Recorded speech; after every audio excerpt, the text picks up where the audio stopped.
మరి ఒకటండి, ఈరోజు ఒక సామాన్య యువకుడైన నన్ను ఈ వేదిక ద్వారా నా స్వరాన్ని మీ దాకా అందించే గొప్ప అవకాశం కల్పించిన జనసేన పార్టీకి నేను కృతజ్ఞతలు తెలుపుకుంటున్నాను.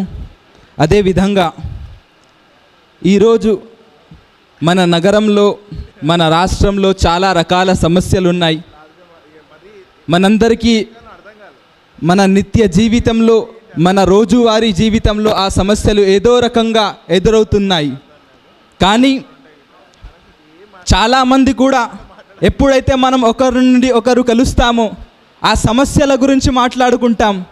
కానీ దానికి పరిష్కారం ఎప్పుడు కలుగుతుంది, దాని పరిష్కారం మనకి ఎప్పుడు అందుతుంది అంటే ప్రశ్నించడానికి, ప్రభుత్వాన్ని ప్రశ్నించడానికి ఏ రాజకీయ పార్టీ అవసరం లేదు. ప్రశ్నించడానికి ఒక సాధారణ వ్యక్తి కూడా ప్రశ్నించే అవకాశం మన రాజ్యాంగం మనకి కల్పిస్తుంది. ఆ ప్రశ్నించే సదుపాయం మన రాజ్యాంగం మనల్ని అందిస్తుంది. కాబట్టి ప్రభుత్వాన్ని, కేవలం ప్రభుత్వాన్ని కాదు, ముఖ్యమంత్రిని, ప్రధానమంత్రిని, రాష్ట్రపతిని కూడా మనం మన దేశ సమస్యలపై ప్రశ్నించుకునే అవకాశం మనకుంది. అదే నినాదంతో జనసేన మన మధ్యలోకి వచ్చింది. మన రాష్ట్రంలో, మన నగరంలో చాలా రకాల సమస్యలు ఉన్నాయి. అందులో ముఖ్యంగా మౌలిక వసతులు మనకు లేవు. విద్యా రంగంలో, రవాణా రంగంలో, వైద్య రంగంలో మరియు చాలా రంగాలలో మనకు చాలా సమస్యలు ఎదురవుతున్నాయి. కానీ ప్రభుత్వం మనకు కల్పించే ఈ సదుపాయాలు, ప్రభుత్వం మనకు భిక్ష అందించడం లేదు, అది మన హక్కు.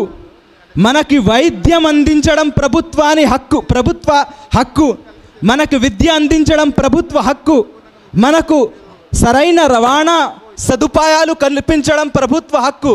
కానీ మనం ఈరోజు మన పరిస్థితి ఏమైందంటే ప్రభుత్వం ఏమి చేసిందైనా సరే దాంట్లో ప్రభుత్వం పేరు కావాలి, ప్రభుత్వానికి వారి పేరు కావాలి. కానీ అలా కాదు.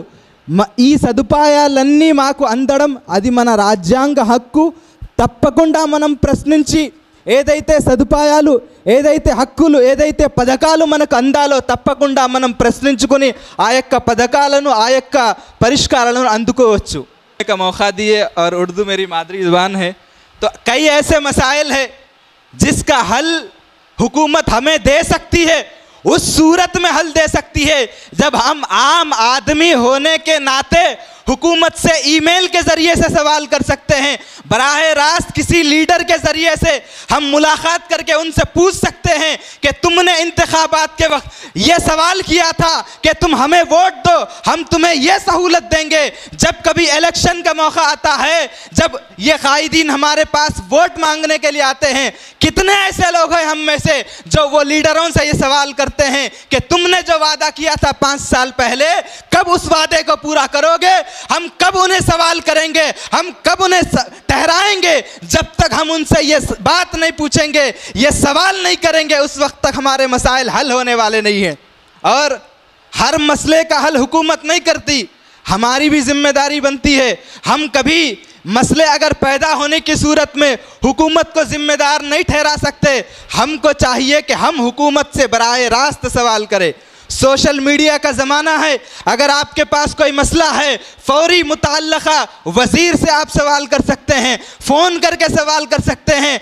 डिपार्टमेंट के ईमेल आईडीज़ होते हैं, वहाँ से आप सवाल कर सकते हैं. आपके पास हर तरह का रास्ता है. हमें इसका इल्म होने की ज़रूरत है, इस जिम्मेदारी का एहसास होने की ज़रूरत है और ये जानने की ज़रूरत है कि हम मुल्क की 60% नौजवान आबादी है. जब तक हमारे दिलों में ये जज्बा पैदा नहीं होगा कि हमारे देश को तामीर करने वाले यही नौजवान है, और जब तक हमारे दिल में ये जज्बा पैदा नहीं होगा, हम अपने देश की तामीर 70 साल होने के बावजूद कभी